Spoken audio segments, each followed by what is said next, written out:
السلام عليكم. اهلا بيكم في الحلقه الثالثه من بي تريبل ام بي.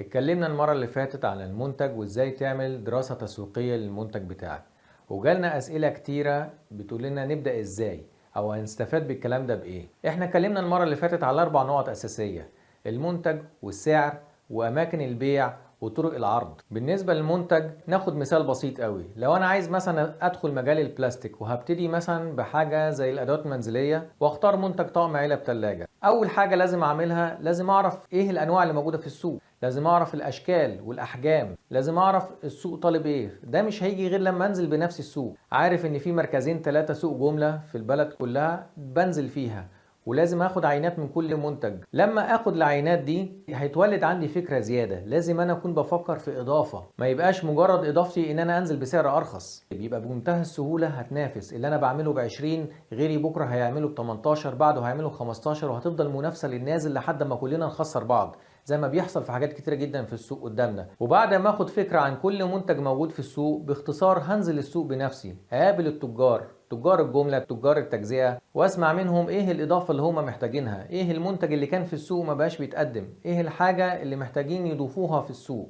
واسمع كمان من العميل النهائي، من ست البيت، انزل محلات واخد اراء الناس محتاجين ايه اللي مطلوب والسوق مش بيقدمه. لازم هتطلع بفكرة جديدة، لازم هتطلع باقتراح هيكون ليك اضافة. فلما اعمل منتج اكون متميز فيه، مش مجرد تكرار وتقليد لحد. يعني مثلا في اللي قدم العلب دي بكليبس وانتشرت جدا في السوق وسمعت جدا، وبعد كده جه حد اضاف عليها وعمل لها جوان وسمعت برضو في السوق. وفي ناس عملوها بشكل دائري، وفي ناس عملوها على شكل عمود، طقم شبه بعضه شكل واحد، وفي اللي قال لا انا هعمل بشكل فيه الوان او شكل فيه رسومات، وهكذا. المهم لازم يكون انا ليا اضافة في ده. وزي ما حصل في الكراسي، واتعملت الكراسي برجول معدن، واتعملت الكراسي بظهر لون مختلف او شكل مختلف، ودايما يبقى فيه اضافة. اللي بياخد خطوة للامام، خطوة فيها اضافة، هو اللي بياخد شريحة اكبر من السوق من واحد تاني مجرد بيقلد بس لمنتج موجود بالفعل. ملكش حل غير ان انت تنزل بسعر ارخص وبس. ده بخصوص المنتج.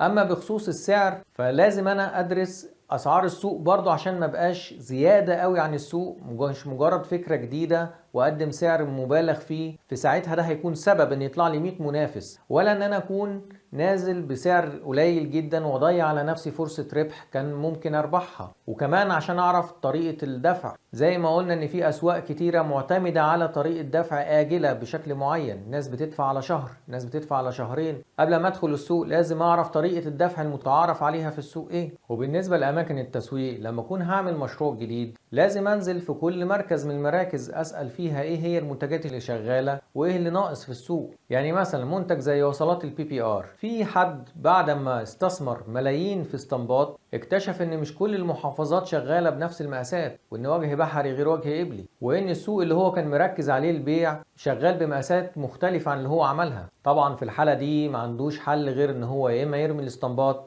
او يعمل طقم جديد. واخر نقطة بالنسبة لطريقة العرض، لو مثلا هتعمل طبق بلاستيك، لو انت هتوجه الطبق ده لست البيت هتعمله مثلا بشكل ورود او بالوان زي البامبا، الاصفر، ايا كان. غير لما تبيعه الاطفال مثلا لازم هتعمله بالوان فسفورية، هتحط صور كرتون، هتعمل عروض. وغير لما تقدمه مثلا لسوق شعبي هتعمله درجة تانية واي لون وخلاص. المهم السعر. الاصل في الموضوع ان انا عشان اعمل منتج جديد او ادخل المجال ده لازم احس بنبض السوق، لازم اعمل حاجة السوق طالبها. ما اكتفيش بان انا اسأل 2 3 حواليا او اسمع كلام من تاجر او 2. لازم اتعب نفسي شوية وانزل السوق واسمع من الناس بنفسي، واسأل كل واحد سؤال في ال4 نقط دول: ايه المنتج اللي انت محتاج تضيفه؟ ايه المنتج اللي انت مش لاقيه؟ ايه الميزة اللي انت مستنيها؟ ايه السعر اللي انت تحلم تدفعه؟ وما تخافش انك تسأل عن السعر، خليه يقول زيادة او اقل. في النهاية انت ليك السوق بيحكم، واماكن بيعك وطريقة بيعك، وتجيب عينات من كل سوق انت عايز تنزل فيه، وهكذا. وفي النهاية لو احتجت اي حاجة هتلاقينا دايما معاك، وفي انتظار دايما طلباتكم واسئلتكم. سلام عليكم.